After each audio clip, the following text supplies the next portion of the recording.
The dashboard clock read 3:17 a.m. as my 18-wheeler rumbled down the deserted stretch of highway locals called Route 666. Official maps listed it as State Route 247, but no one who regularly drove it used that name. The road wound through the Appalachian foothills of southeastern Ohio like a black river, cutting through dense forests unmarked by streetlights or civilization. Rain pelted my windshield in hypnotic patterns, the wipers barely keeping pace. Lightning occasionally illuminated the towering trees that pressed close to the road's edge, their twisted branches reaching over the asphalt like gnarled fingers. In those brief flashes, I sometimes glimpsed things moving among the trees, things that had no business being there. This wasn't my first choice of routes. Hell, it wasn't even my fifth. But when the trucking company offered double pay for daily runs along 666, desperation outweighed my instincts. My daughter's medical bills had piled up faster than autumn leaves, and the bank had already sent 2 foreclosure warnings. My CB radio crackled with static, making me jump. No one broadcasted on this route after midnight. Not anymore. Not since whatever happened to Eddie Bowman 3 years back. They found his truck parked perfectly in the middle of the road, hazards blinking, engine running. Eddie was gone, leaving nothing but his boots placed neatly on the driver's seat, each filled with teeth that weren't human. I still remembered my first day at Wilson Freight Lines, when the night dispatcher, a leathery old-timer named Hank, had silently handed me a sealed envelope after assigning me to Route 666. "What's this?" I'd asked.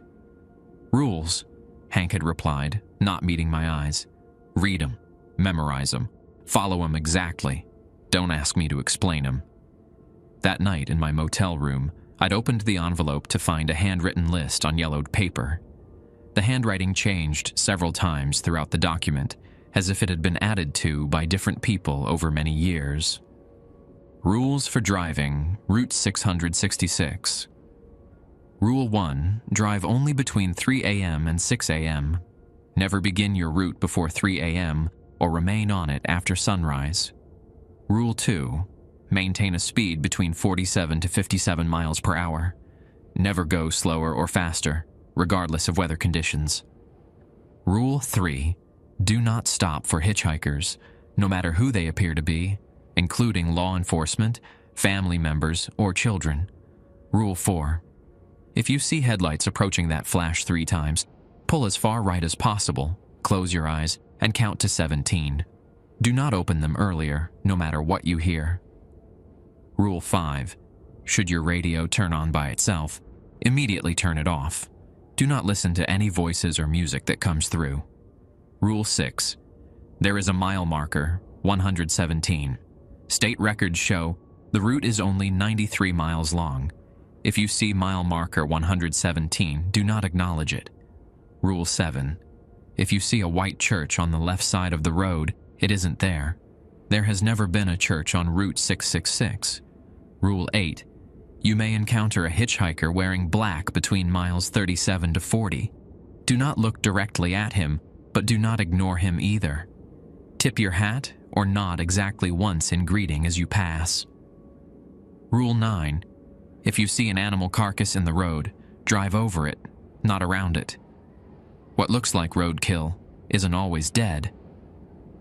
Rule 10, should you notice the same car following you for more than 10 minutes, do not accelerate or pull over. Begin humming "You Are My Sunshine" until it turns off.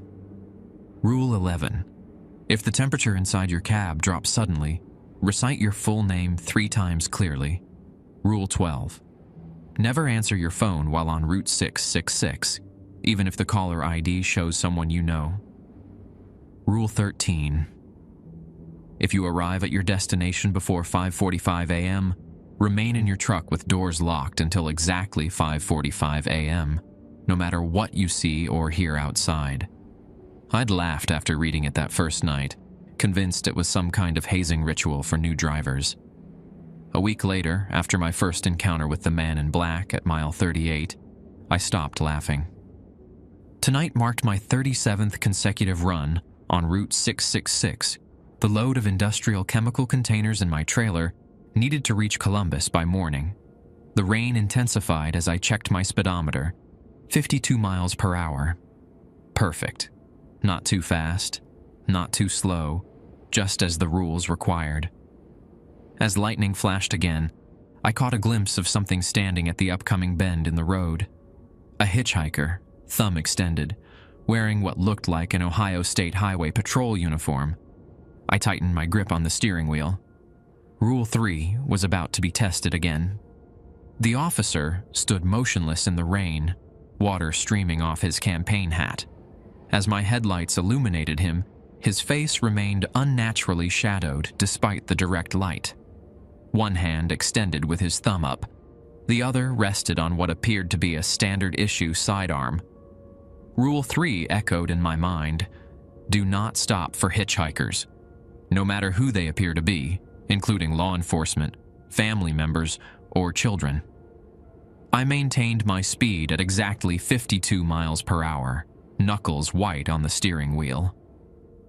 When I was about 50 yards away, the officer's head snapped up, movement too quick and jerky to be human. Though I couldn't see his eyes in the shadow of his hat brim, I felt his gaze lock onto me with predatory intensity. He stepped into the road, directly in my path, and raised his hand in the universal signal to stop. My foot hovered instinctively over the brake pedal. Every conditioning of law-abiding citizenship urged me to comply with an officer's command. But I remembered Eddie Bowman's boots filled with teeth. I held course and speed, refusing to slow or swerve. The officer remained in position until the last possible moment, when my truck was barely 20 feet away. Then his form seemed to ripple, like heat distortion on summer asphalt. As I drove through where he had been standing, the temperature in my cab plummeted. My breath clouded before me, and the windows frosted over in seconds. The speedometer needle trembled, threatening to dip below the critical 47 miles per hour minimum. Rule 11. If the temperature inside your cab drops suddenly, recite your full name 3 times clearly. Daniel James Mercer, I stated, my voice shaking from both cold and fear. Daniel James Mercer. Daniel James Mercer. A horrific scraping sound erupted from the roof of my cab, like metal claws dragging across steel. Something heavy thudded against my driver's side window. I forced myself to stare straight ahead at the road, even as dark liquid began to ooze down the glass from above. Too thick to be rainwater, too dark to be anything I wanted to identify. The temperature gauge on my dashboard dropped from a comfortable 72 degrees to 29 in seconds. Ice crystals formed on my eyebrows and lashes. My teeth chattered as I struggled to maintain speed and control on the increasingly slick road.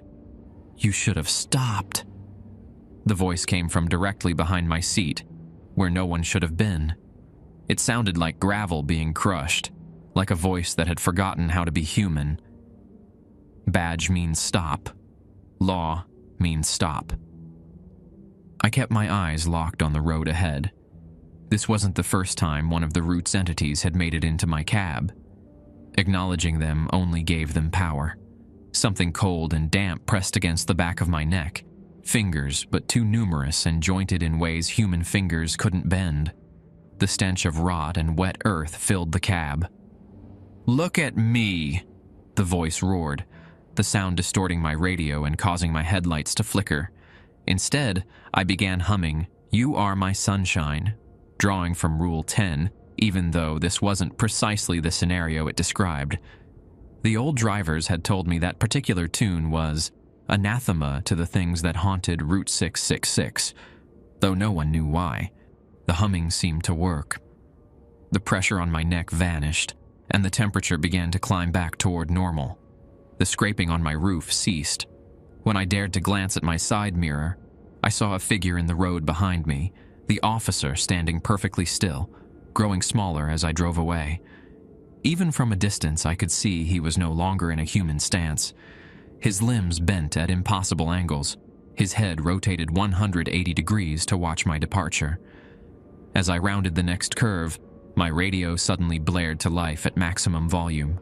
cycling rapidly through stations, bursts of static, fragments of songs, and voices speaking what sounded like backwards Latin.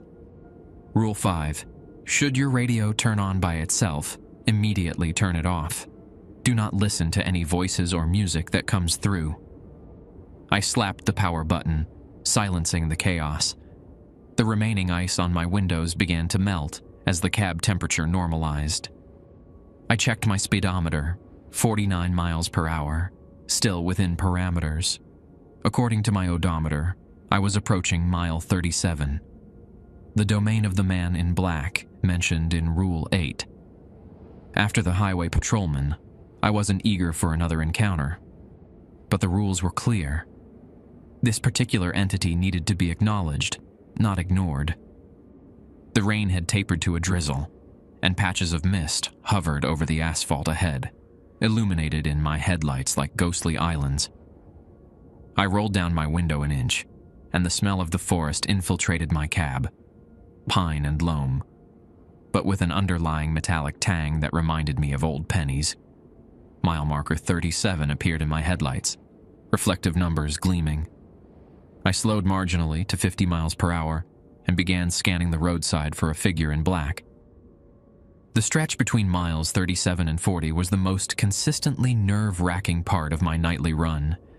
Unlike the other apparitions that appeared randomly, the man in black was always there, lurking somewhere in that 3-mile section. The rules surrounding him were peculiarly specific. Don't look directly at him, but don't ignore him either. Acknowledge him exactly once with a nod or tip of the hat as you pass. According to veteran drivers, he'd been haunting that stretch of road since at least the 1950s. No one knew who he was or why he required this strange tribute. Hank had told me that historians found records of a traveling preacher who was lynched in these woods in 1887 for consorting with dark forces. But whether that was related to our hitchhiker was anyone's guess. I scanned the roadside carefully without turning my head too obviously. The mist had thickened, swirling in my headlights and reducing visibility to about 30 yards. Perfect conditions for him to make his appearance. Something dark moved at the edge of my vision. There one moment, gone the next. I maintained my speed at precisely 50 miles per hour, hyper-aware of every shadow. Another flicker of movement, this time on the right shoulder. I kept my eyes on the road, using peripheral vision to track the darting shape. Then I saw him. He stood on the shoulder ahead, just within the reach of my headlights. Unlike the false highway patrolman, the man in black didn't try to flag me down or step into the road. He simply waited, a tall, slender figure, in what appeared to be an old-fashioned black suit and wide-brimmed black hat that obscured his face. He carried an antique valise in one gloved hand. As I approached, I felt a pressure building in my ears, as if I were rapidly changing altitude. The air in the cab seemed to thicken, making each breath an effort. My headlights dimmed despite the engine running smoothly. Rule 8. You may encounter a hitchhiker wearing black between miles 37 to 40. Do not look directly at him, but do not ignore him either. Tip your hat or nod exactly once in greeting as you pass. When I was about even with him, I turned slightly, not looking directly at his face, but acknowledging his presence, and gave a single, deliberate nod. From the corner of my eye, I saw him return the gesture, the movement unnaturally smooth. For a moment, all seemed well. I'd followed the rule correctly. Then my radio turned on by itself again, this time playing what sounded like an old-time gospel hymn sung by a children's choir. Before I could reach for the power button, a deep voice cut through the music. "Stop for me next time, Daniel James Mercer. I have something of yours." My daughter's laughter suddenly pealed from the speakers, crystal clear and unmistakable. My blood turned to ice. How could he know about Ellie? How could he have her laugh? I jabbed the radio's power button, silencing the impossible broadcast. When I checked my mirrors, the man in black was gone. In his place stood a small figure, a child-sized silhouette that I refused to examine too closely. Mile marker 40 appeared ahead, signaling the end of the man in black's territory. I exhaled shakily as I passed it, feeling as if I'd been holding my breath for the entire 3-mile stretch. The rules had never mentioned the man in black speaking, nor playing sounds from the radio. Was this an escalation? Had I somehow failed to follow Rule 8 correctly? Or was he simply changing the game? The thought that he might be evolving, learning new ways to torment drivers, was almost more terrifying than the encounter itself. My phone buzzed in my pocket. The screen lit up with my wife's face and name. It was 3:52 a.m. She never called this late unless it was an emergency. My hand instinctively moved toward it before I remembered Rule 12. Never answer your phone while on Route 666, even if the caller ID shows someone you know. I let it ring, each unanswered call twisting my gut with worry. What if something had happened to Ellie? What if they were at the hospital right now trying desperately to reach me? The phone stopped ringing, then immediately started again. This time, the caller ID showed my daughter's face and the name Ellie. That was impossible. My 8-year-old daughter didn't have her own phone. The screen changed, showing a new text message from Ellie's non-existent number. "Daddy, why won't you answer? I'm scared. The man in the black hat is here." I forced myself to put the phone face down on the passenger seat. It wasn't real. It couldn't be real. The entities on Route 666 were notorious for their mind games, for finding the precise vulnerabilities in each driver's psyche. Ahead, through the mist and drizzle, I spotted an animal carcass sprawled across my lane, a deer from the size of it. Rule 9 immediately came to mind. If you see an animal carcass in the road, drive over it, not around it. What looks like roadkill isn't always dead. I steeled myself and maintained course, even as I noticed the deer twitch slightly as my headlights illuminated it fully. The deer lay directly in my path, its form only partially illuminated by my headlights through the persistent mist. From a distance, it looked convincingly like a typical roadkill victim, a mangled heap of brown fur and limbs sprawled across the asphalt. But as I drew closer, maintaining my speed at exactly 53 miles per hour, I noticed disturbing inconsistencies. Its legs were too long and jointed in the wrong places. The head, while deer-like in general shape, had too many points on its antlers. I counted 12 on one side before losing track. Most tellingly, it twitched as my truck approached, the movement subtle but deliberate. Rule 9 was explicit. If you see an animal carcass in the road, drive over it, not around it. What looks like roadkill isn't always dead. I white-knuckled the steering wheel and held course. 50 yards, 40, 30. At 20 yards distance, the deer suddenly convulsed, its head lifting to reveal eyes that reflected my headlights, not with the typical green-gold eye shine of a cervid, but with a deep, blood-red glow. 10 yards. The creature's mouth opened impossibly wide, unhinging like a snake's jaw to reveal row upon row of needle-like teeth. A sound cut through the engine noise, a high-pitched keening that vibrated through my cab and made my fillings ache. Impact. My 18-wheeler shuddered as the front tires rolled over the entity.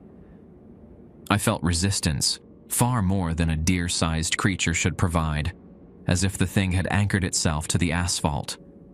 The truck lurched upward, then slammed back down as the drive wheels passed over the mass. In my side mirror, I caught a glimpse of the roadkill after I'd passed. It was standing upright now, its form elongating and twisting as it shed the deer disguise. The last clear image before the mist swallowed it was of a tall, emaciated humanoid with too many limbs, its head still crowned with bloody antlers. I checked my speedometer, still a safe of 52 miles per hour, and tried to slow my hammering heart. That had been close. If I'd swerved around the creature, the rules suggested it would have somehow attached itself to my vehicle, or worse. The clock on my dashboard read 4:12 a.m. I was making good time despite the encounters. Another few miles and I'd reach. A glint of metal caught my eye as I rounded a bend. Mile marker 117. My breath caught. According to Rule 6, this marker shouldn't exist. The entire Route 666 was only 93 miles long according to state records. Yet here was mile marker 117, reflective numbers clearly visible in my headlights. Rule 6. There is a mile marker 117. State records show the route is only 93 miles long. If you see mile marker 117, do not acknowledge it. I kept my eyes forward, pretending I hadn't seen the impossible marker. The road ahead began to change subtly. The asphalt seemed older, cracked in places, with faded lane markings. The forest pressed closer to the shoulders, tree branches forming an almost tunnel-like canopy overhead. This wasn't the Route 666 I knew. It was as if I'd somehow turned onto an older version of the road, a forgotten variant that existed alongside the modern highway. My headlights illuminated another sign ahead. Crossroads, 1 mile. I'd driven this route every night for over a month and had never seen a crossroads or intersection of any kind. The rational part of my mind scrambled for explanations. Had I somehow turned off Route 666 without noticing? Was I hallucinating from fatigue? Or had acknowledging mile marker 117, even mentally, broken Rule 6 and transported me somewhere else? As I pondered these questions, 3 flashes of light appeared ahead, headlights blinking in a deliberate pattern. Rule 4 immediately came to mind. If you see headlights approaching that flash 3 times, pull as far right as possible, close your eyes, and count to 17. Do not open them earlier, no matter what you hear. I eased my truck to the far right of the lane, tires rumbling over the shoulder rumble strips. Once positioned, I closed my eyes and began counting aloud. 1, 2, 3. The approaching vehicle's engine grew louder, a deep, throaty rumble unlike any modern car or truck. 4, 5, 6. The sound stopped directly alongside my cab. I could feel heat radiating through my closed driver's side window. 7, 8, 9. A tapping on my window. Then a voice, deep and resonant, yet somehow hollow. Open your eyes, driver. See what travels these roads after midnight. 10, 11, 12. I continued, ignoring the voice. The tapping became a pounding. The entire truck rocked slightly. Look at me, the voice demanded, now distorted with rage. 13, 14, 15. A screech of metal as something sharp dragged along my trailer. 16, 17. I opened my eyes. The road ahead was empty and normal. The strange quality of the asphalt was gone. The forest once again at its proper distance from the shoulder. My odometer showed I was at mile 63, exactly where I should have been before the marker 117 incident. Whatever had pulled alongside me was gone, leaving only a lingering smell of burning rubber and sulfur. I checked my side mirror and saw long gouges in the side of my trailer, as if massive claws had raked across the metal. My phone buzzed again. This time the caller ID showed a number I didn't recognize, with an area code I'd never seen before. The screen displayed, "Accept the charges from mile marker 117. I immediately powered off the phone and tossed it onto the passenger seat. The rules never mentioned phone calls from mile markers, but it seemed prudent to avoid any form of communication with the entities of Route 666. Up ahead, bathed in moonlight that suddenly broke through the clouds, stood a small white church on the left side of the road. Its steeple gleamed, and warm light shone from its stained glass windows despite the early hour. It looked welcoming, peaceful, a sanctuary in the darkness. Rule 7 echoed in my mind. If you see a white church on the left side of the road, it isn't there. There has never been a church on Route 666. The white church shouldn't exist. Rule 7 was adamant about that. Yet there it stood on the left side of the road, its pristine clapboard siding gleaming under the moonlight like bleached bone. The stained glass windows depicted scenes I couldn't quite make out from the road, but they glowed with warm, inviting light. The steeple reached toward the night sky, topped with a cross that seemed to shimmer despite the absence of wind. I kept my eyes forward, repeating Rule 7 to myself. If you see a white church on the left side of the road, it isn't there. There has never been a church on Route 666. As I drove past, church bells began to toll, deep, resonant chimes that shouldn't have been audible over my engine's rumble. 1, 2, 3, all the way to 13 before falling silent. 13 chimes, 13 hours, an impossible time. In my side mirror, I saw the church doors swing open, releasing a flood of golden light onto the road. Silhouettes appeared in the doorway, people exiting the church, turning toward my truck, raising their hands in unison as if beckoning me to return. My truck's CB radio crackled to life, though I'd turned it off hours ago. "Come back, driver."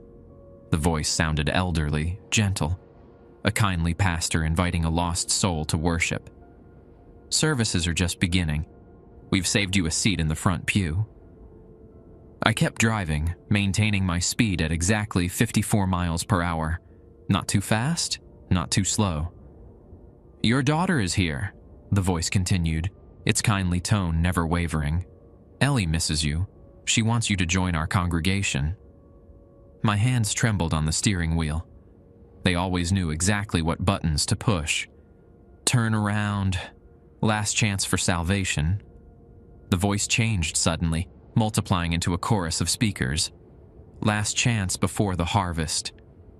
I checked my side mirror again.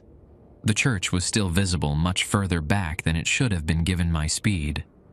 The congregants had spilled onto the road now, dozens of them, all in white garments that glowed faintly in the moonlight. As I watched, they began to change, their forms elongating, limbs stretching to impossible lengths, heads tilting at unnatural angles. They began to run after my truck. I focused on the road ahead, refusing to watch their pursuit in my mirrors. The sound of the CB changed to a wet, rhythmic squelching, like dozens of feet running through mud, getting closer by the second. The temperature dropped again, frost forming on my windows despite the heater running at full blast. I recited my name as per Rule 11, Daniel James Mercer, Daniel James Mercer, Daniel James Mercer. The frost receded slightly, but the running sounds continued, now accompanied by high-pitched howls that bore only passing resemblance to human voices. Something thumped against the back of my cab. They were catching up.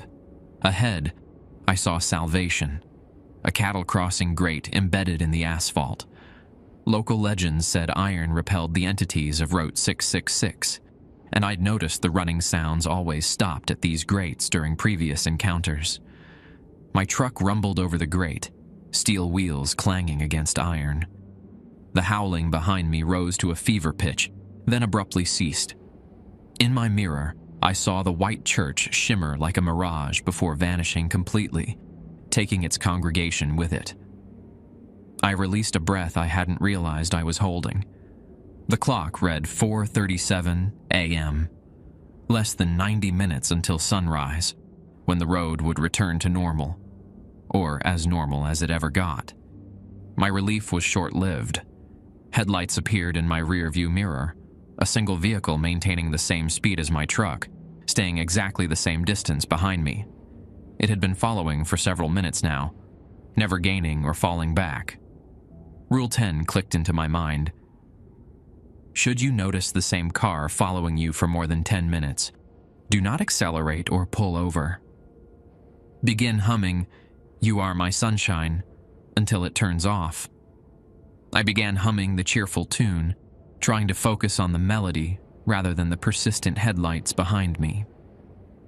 The song had always seemed out of place among the other rules. too mundane, too innocent for the horrors of Route 666. Yet veteran drivers insisted it was one of the most important rules. After several repetitions of the song, I checked my mirror again. The headlights remained, unwavering in their pursuit. This was unusual. Normally, the following vehicle would have turned off by now.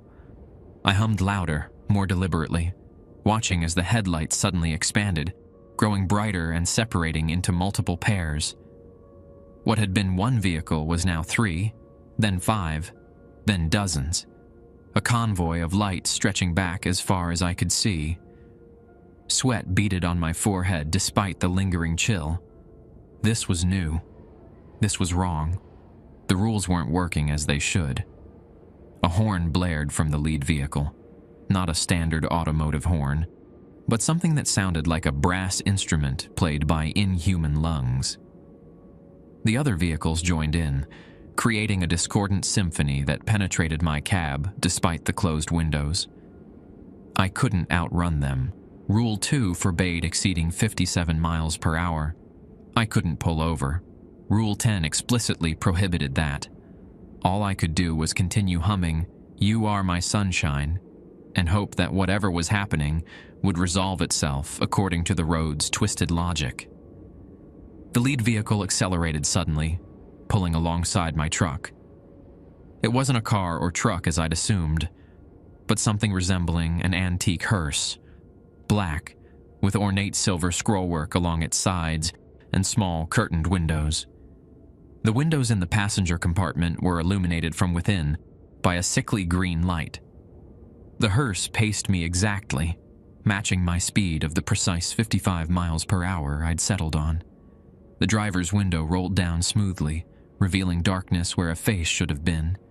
A voice emanated from that darkness, somehow audible over the road noise. "Pull over, Daniel. Your ride is here." I kept humming, the cheerful melody incongruous with the terror flooding my system. "The man in black sends his regards," the voice continued. "He says you've been ignoring his invitations. That's very rude, Daniel." I hummed louder, my voice cracking with strain. The hearse edged closer, its ancient metal nearly kissing my truck's modern chassis. From within the passenger compartment, pale hands pressed against the curtained windows. Too many hands for the space available. Fingers elongating and contracting in a rhythmic pattern that matched my humming. "Your sunshine is fading, Daniel," the voice said, amusement evident in its hollow tone. "We've learned your songs. We've learned all the rules." The hearse dropped back suddenly, rejoining the convoy behind me. When I next checked my mirror, the multitude of headlights had merged back into a single pair, which flickered once before disappearing entirely around a bend. My humming tapered off, replaced by ragged breathing. Something fundamental had changed on Route 666. The rules were no longer providing the protection they once had. The entities were adapting, evolving, learning to circumvent the safeguards that drivers had relied on for decades.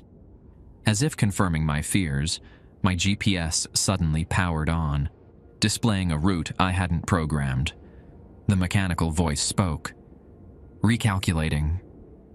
Turn around when possible. Destination, mile marker 117. I yanked the GPS unit's power cord, silencing its ominous directions. My hands were shaking so badly, I nearly swerved out of my lane. The eastern sky remained stubbornly dark, though my dashboard clock read 5:03 a.m. Sunrise should be approaching, but the night seemed to be holding its grip with unusual tenacity. The convoy of mysterious vehicles had disappeared, but I couldn't shake the feeling that I was still being watched, still being pursued by something that had learned to hide itself better than before. The rules that had protected drivers for decades were failing. The entities of Route 666 were adapting.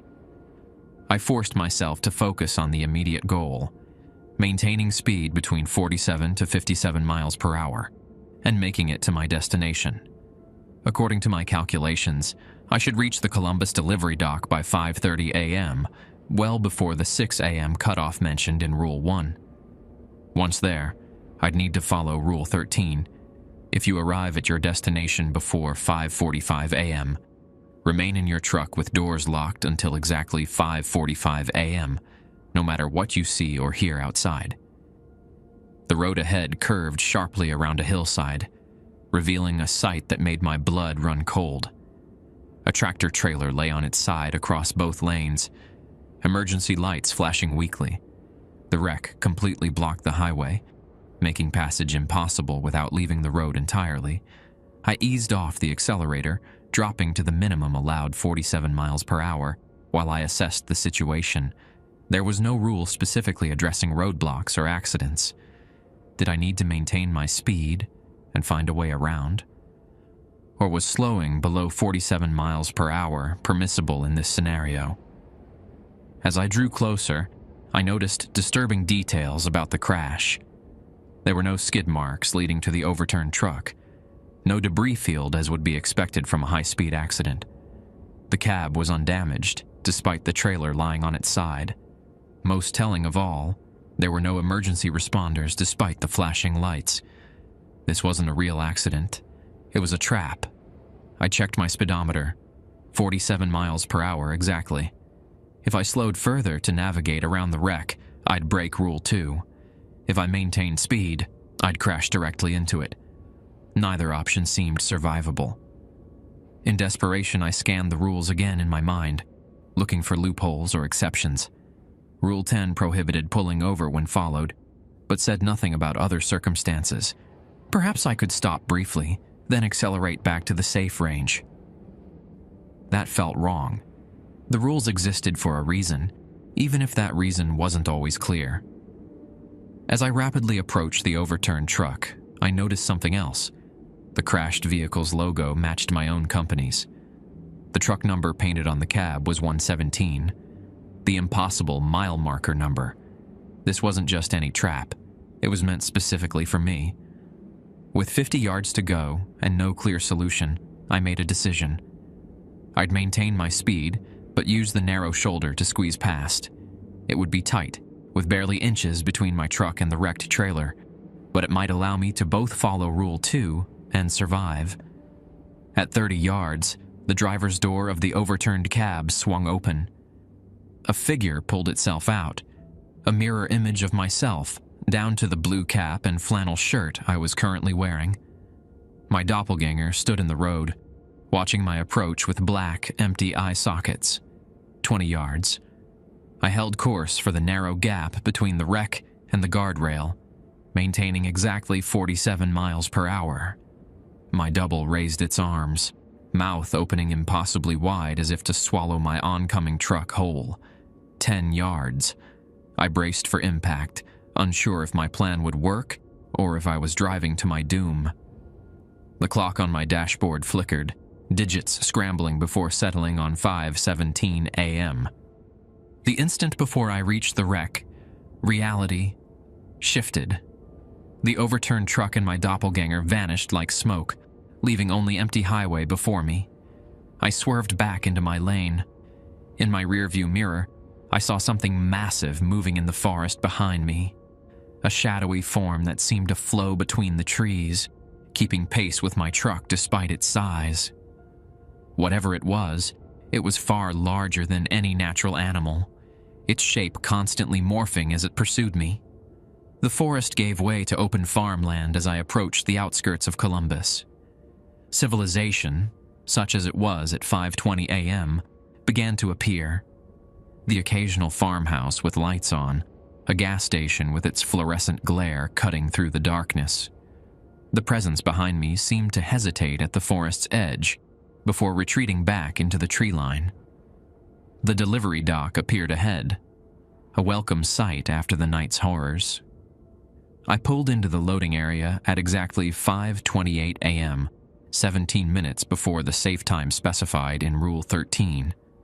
I'd need to stay locked in my cab until 5:45, regardless of what happened outside. I shut off the engine but left the keys in the ignition, just in case. The sudden silence was almost as unnerving as the supernatural encounters had been. After a night of constant vigilance, the stillness felt wrong, deceptive. Movement caught my eye. A security guard approaching my truck, flashlight in hand.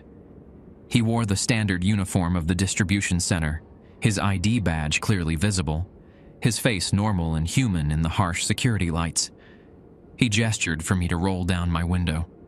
Rule 13 echoed in my mind. If you arrive at your destination before 5:45 a.m., remain in your truck with doors locked until exactly 5:45 a.m., no matter what you see or hear outside. I remained motionless, windows up, doors locked. The guard frowned, tapping his flashlight against my door. When I didn't respond, he raised a radio to his mouth, presumably calling for backup. "Sir, I need you to exit the vehicle immediately," he called, voice muffled through the glass. "There's a hazardous materials situation. Your trailer is leaking." I checked my watch. 5:32 a.m. Still 13 minutes to go. The guard's expression grew increasingly desperate. "Sir, please. The chemicals you're hauling are highly toxic. We're evacuating the facility. You need to come with me now." I remained still, though sweat beaded on my forehead. What if this was legitimate? What if my cargo really was leaking? I was transporting industrial chemicals after all. 2 more guards appeared, along with a man in a hazmat suit who began gesturing frantically at my trailer. The first guard pounded on my window now, his face reddening with exertion. "For God's sake, man, you're putting everyone at risk. Get out now." My resolve wavered. What if the rules of Route 666 didn't apply once I'd reached my destination? What if I was risking lives based on superstition? The man in the hazmat suit collapsed suddenly, convulsing on the ground. The guards knelt beside him, one turning to me with a look of pure hatred. "He's dying because of you. Open the door." My hand moved toward the door lock, then froze. Through the commotion, I noticed something odd. The clock on the facility wall behind them showed 3:17 a.m., not 5:30 something. The exact time I'd started my route. This wasn't real. I withdrew my hand and sat back, watching as the guards realized their ruse had failed. Their faces contorted with rage, features melting and reforming into something inhuman. The man in the hazmat suit stood up, his movements jerky and wrong, like a marionette with tangled strings. They surrounded my truck, pressing against the windows, their fingers elongating into claws that scratched at the glass, faces pressed against the windshield. Not just the guards now, but everyone I'd encountered on Route 666. The highway patrolman, the man in black, the congregants from the non-existent church, all watching me with hollow eyes, all chanting something I couldn't quite hear. I closed my eyes and began reciting my rules.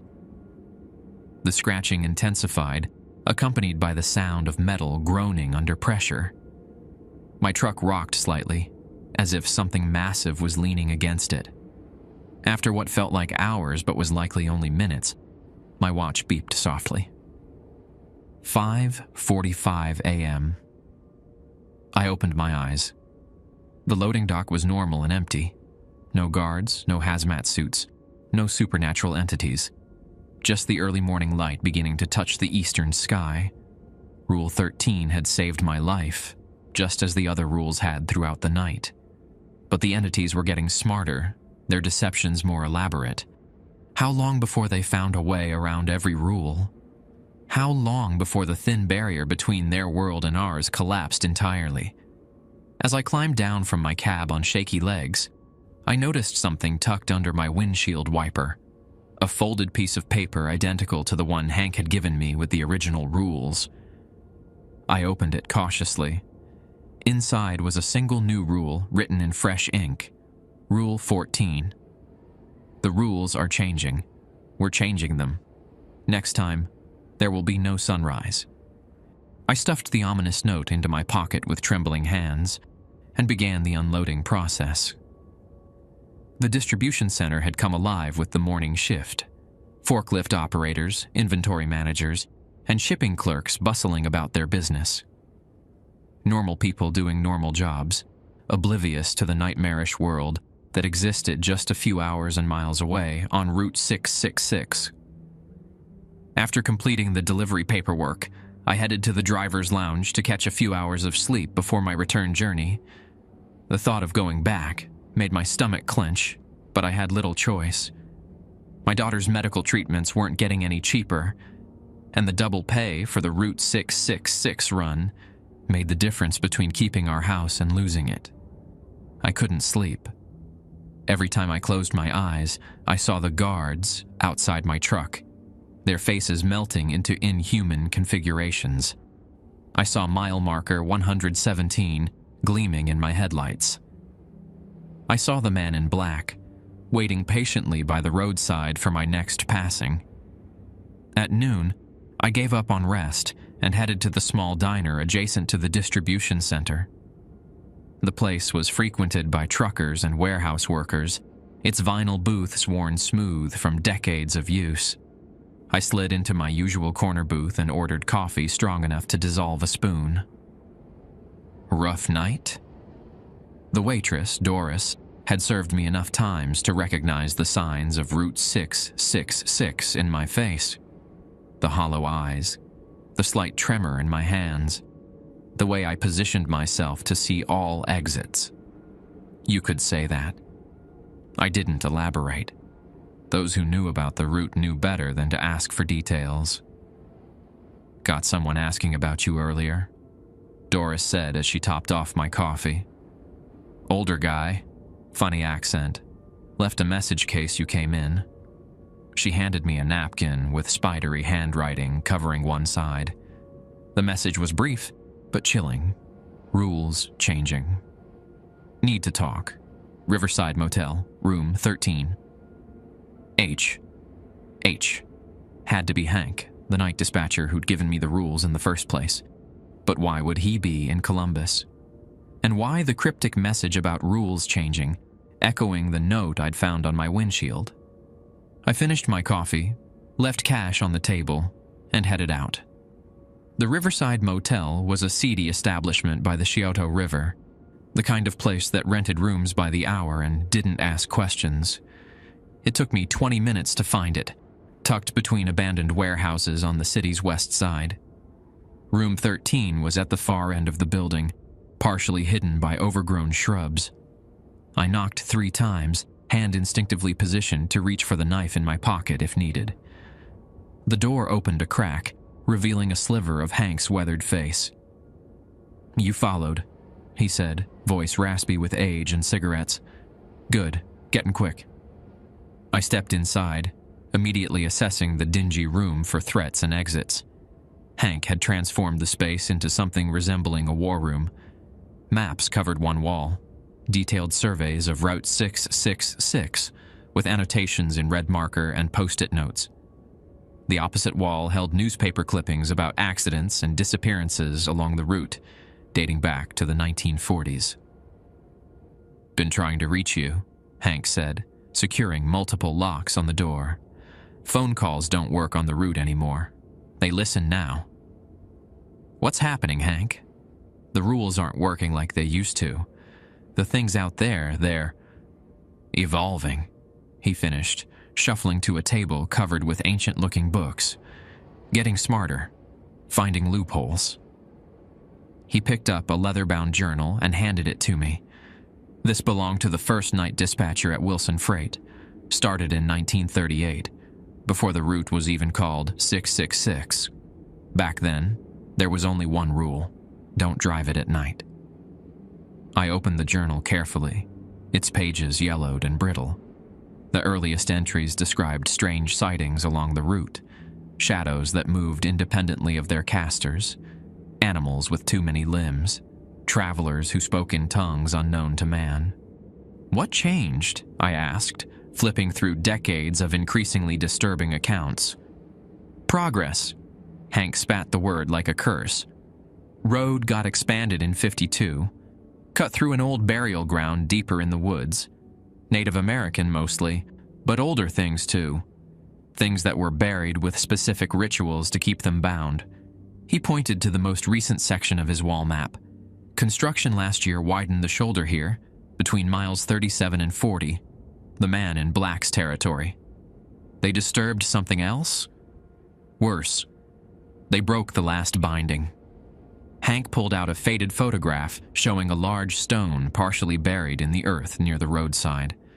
Symbols I didn't recognize were carved into its surface.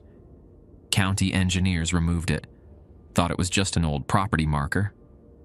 And now the rules are changing, I said, remembering the note on my windshield. Failing, Hank corrected grimly. The rules were never meant to be permanent. They were accommodations, ways to navigate through the entity's territory without becoming prey. But they were based on a truce of sorts, a truce that required those binding stones to remain in place. I thought about the man in black speaking directly to me, something he'd never done with other drivers according to truckers' lore. The entities adapting to "You are my sunshine," the note threatening no sunrise next time. So, what do we do? I asked. I can't stop driving the route. My daughter... I know about Ellie, Hank interrupted. That's why they're focused on you. You've got something to lose, something you care about more than your own safety. Makes you vulnerable. He reached into his pocket and removed a small leather pouch. New rules. Memorize them before tonight. The old ones still apply when they work, but these are amendments. I took the pouch, surprised by its weight. Inside was a folded paper similar to my original rules list, along with a small object wrapped in cloth. "What's this?" I asked, unwrapping the object to reveal what looked like an antique pocket watch, its case made of tarnished silver with strange symbols etched around the edge. "Protection," Hank said. "Been in my family 4 generations. It's why I survived dispatching for Route 666 all these years without going insane or worse." He pointed to the symbols. "These match the binding stones they removed. Watch won't stop them completely, but it'll buy you time to implement the new rules." I studied the watch, noticing that its face didn't show traditional hours. Instead, it had 13 symbols arranged in a circle, with a single hand that currently pointed to what looked like a stylized eye. "How does it work?" Hank's expression darkened. "It measures proximity, not time. When the hand moves, something's getting closer. When it points to the skull, they've found you." He moved to the window, peering through the blinds. "You should go. Get back on the road before dark. They're stronger after sunset, even off the route."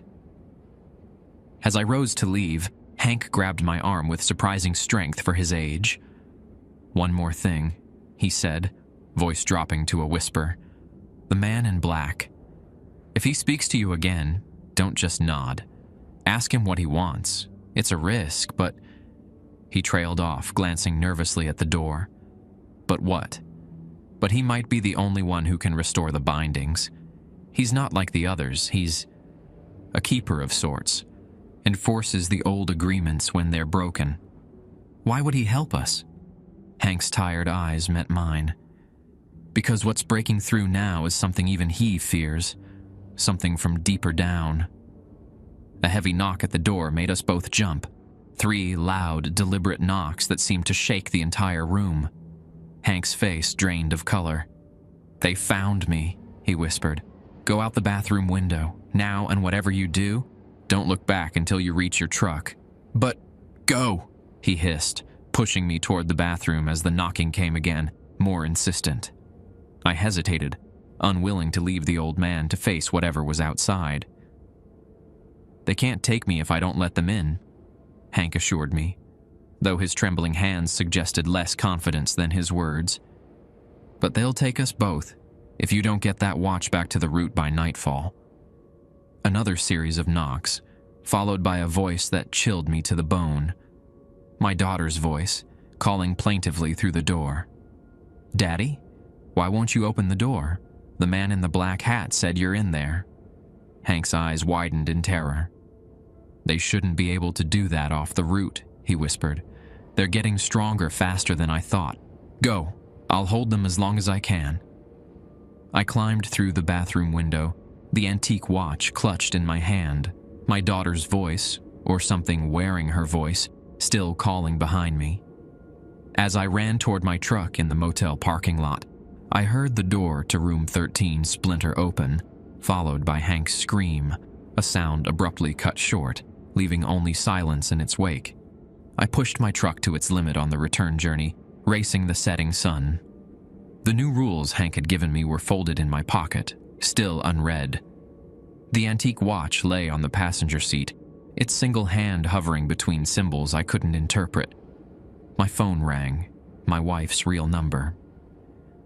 I pulled over at a gas station well away from Route 666 to answer it. "Daniel?" Sarah's voice was tight with worry. "Where are you? I've been trying to reach you all day." "Sorry, I was making a delivery." "Is everything okay? How's Ellie?" A moment of silence that stretched my nerves to breaking point. She had an episode this morning. The doctors say she's stable now, but..." Sarah's voice cracked. "She was saying strange things, Daniel, about a man in a black hat who visits her at night, about a special road where Daddy drives." My blood turned to ice. "What else did she say?" "That the man told her you'd be coming home soon, but not as yourself." Sarah was crying now. "What's going on, Daniel? She's never been like this before." "Listen to me carefully," I said, struggling to keep my voice steady. "Take Ellie and go to your sister's house. Don't tell anyone where you're going. Don't come back to our house until I call you. You're scaring me." "I'm scared too," I admitted. "Please, just do this. I'll explain everything later, I promise." After extracting her agreement, I hung up and immediately checked the watch. The hand had moved, now pointing to a symbol that resembled a crescent moon. I didn't know what it meant, but the movement itself was ominous enough. With trembling fingers, I unfolded Hank's new rules. Amended rules for Route 6, 166. Urgent original rules 1 through 13 still apply when possible. Carry iron and salt at all times. Combine them for maximum effect. If the man in black speaks again, ask what he seeks. His answer determines all. Mile marker 117 is now permanent. If you see it, recite, "I acknowledge only the path before me, not the path beyond." The white church will appear more frequently. If doors open, stay mobile. They cannot enter your vehicle while it's in motion. Names have power. Never say the full name of anyone you love while on the route. If you encounter a reflection of yourself, damage it immediately before it solidifies. The watch never lies. When the hand points to the skull, stop the vehicle and use the reversal incantation written on page 2. I turned the paper over. The incantation was written in a language I didn't recognize, with a phonetic pronunciation guide beneath it. I practiced saying it several times, the syllables awkward on my tongue. The sun touched the horizon, bleeding red across the sky as I merged back onto the highway that would take me to Route 666. I had iron nails from a hardware store and a container of table salt on the seat beside the watch. Pitiful protection against what awaited me, but better than nothing. As I approached the entrance to Route 666, the watch hand moved again, now pointing to a symbol resembling a twisted tree. The road ahead seemed to shimmer slightly, like heat rising from asphalt on a summer day. But it was October, and the evening air was cool. I checked my dashboard clock, 6:17 p.m., hours before my usual 3 a.m. run time. But this was an emergency. I needed to get to mile marker 37 to 40, to the man in black's territory, to ask him what Hank suggested. The original Rule 1 specified driving only between 3 a.m. and 6 a.m., but the amended rules suggested that the original rules applied when possible. Given the circumstances, it seemed impossible to wait. I turned on to Route 666, immediately uneasy at how different it looked in the fading twilight. The trees still pressed close to the road, but their shadows seemed more substantial somehow, moving independently of the breeze. The asphalt itself appeared older, cracked in places, with faded lane markings that didn't match my memory. The watch hand moved again, settling on the eye symbol. A warning. I maintained speed between 47 to 57 miles per hour, as per Rule 2, scanning constantly for threats. The twilight deepened rapidly, darkness falling with unnatural speed. Soon my headlights were the only illumination, carving a tunnel of visibility through absolute blackness. No stars appeared overhead, no moon, just darkness so complete it seemed to devour light itself. Mile marker 7 appeared in my headlights, then 12, then 19. The markers passing more quickly than they should have given my speed. The route was compressing somehow, rushing me toward whatever waited ahead. The radio turned on by itself, crackling with static, before settling on what sounded like a children's choir, singing a discordant version of "You Are My Sunshine." I immediately switched it off, as per Rule 5. The temperature in the cab plummeted. I recited my full name 3 times according to Rule 11, but the cold persisted. Frost formed on the windows, creeping inward in intricate patterns that resembled faces in agony. I pulled out the paper with the amended rules, focusing on Rule 7. If you encounter a reflection of yourself, damage it immediately before it solidifies. The rearview mirror caught my attention. My reflection stared back, but its expression didn't match mine. While my face was tight with fear, my reflection smiled calmly. Then it winked. I grabbed one of the iron nails and, without hesitation, drove it into the center of the mirror, cracking the glass. My distorted reflection shattered, the fragments showing different expressions of rage and pain, before the mirror went dark. The watch hand jumped, now pointing at a symbol resembling a door. Something had changed, but was it for better or worse? Mile marker 36 appeared ahead. I was approaching the man in black's territory. The road here narrowed, the forest pressing so close that branches scraped against my truck. Shadows moved between the trees, keeping pace with my vehicle. Then I saw him. The man in black stood at the edge of mile 37, just as before, tall, slender, dressed in an old-fashioned black suit and wide-brimmed hat. He carried his antique valise, his face hidden in shadow. But this time, he raised his hand in a clear gesture to stop. Remembering Hank's advice and the new Rule 3, I slowed the truck and rolled down my window, though every instinct screamed against it. "What do you seek?" I called out, the words feeling strange in my mouth. The man in black approached my truck with that unnaturally smooth movement. He stopped just beside my window, his face still obscured beneath his hat. "Balance," he replied, his voice carrying the weight of centuries. "The bindings weaken, the deeper ones wake." "How do I restore the balance?" I asked, struggling to keep my voice steady. The man in black raised his head slightly, allowing me a glimpse of his face, or rather, the absence of one. Where features should have been was only darkness, a void that seemed to extend infinitely. "Mile marker 117, he said. "What was removed must be returned. The key opens the way." He reached out suddenly, placing a cold hand on my arm. Where his fingers touched, my skin burned with an icy fire. "They know you now, Daniel James Mercer. They know your child. The binding was never meant to be broken."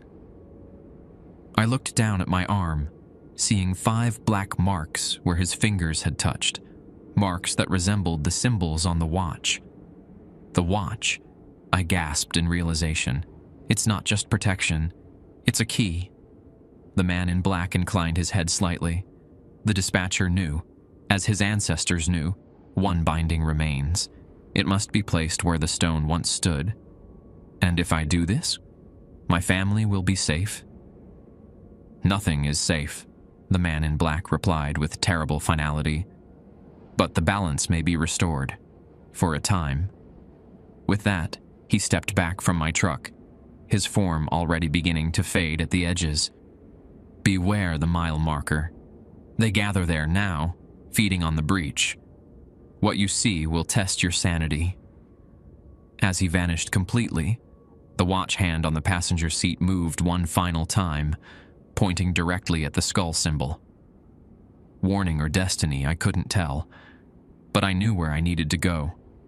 Mile marker 117, the impossible marker on a route that officially ended at mile 93, where the binding stone had been removed, where they gathered now. I accelerated back to safe speed, my truck hurtling through the darkness toward a destination that shouldn't exist, carrying a watch that measured proximity to horrors beyond comprehension. The route had chosen me somehow, through Ellie's illness, through my desperation, through Hank's connection.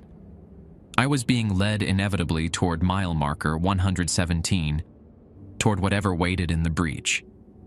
As if confirming my thoughts, a sign loomed ahead in my headlights. Mile marker 117, 5 miles.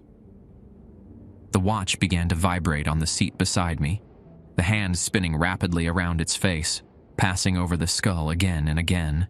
Warning or destiny, the rules had changed indeed, and so had I. They say, Route 666 claims everyone eventually. Maybe not the first night, or the 10th, or even the 100th. But sooner or later, the road takes what it's owed. It's been 43 days since I drove toward mile marker 117 with Hank's watch clutched in my hand. 43 days since I faced what waited at the breach.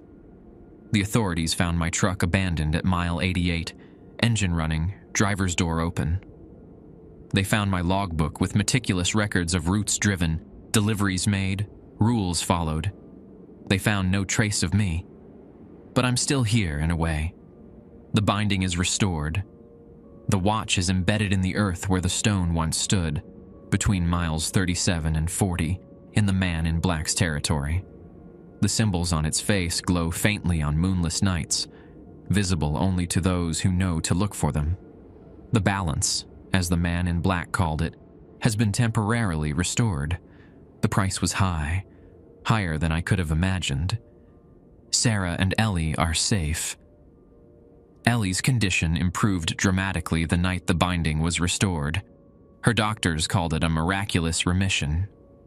The medical bills vanished from collection agencies' records, replaced by documentation of full payment from an anonymous donor. They moved to Arizona last month, far from Ohio and the haunted stretches of Route 666. They believe I abandoned them. It's better that way, better than knowing the truth. The rules have changed again. Hank's position as night dispatcher has been filled by someone new, someone who hands out a revised list to drivers assigned to Route 666. The list now contains 14 rules. The 14th reads, if you see a truck driver walking along the roadside between miles 37 to 40, wearing a Wilson Freight uniform, do not stop.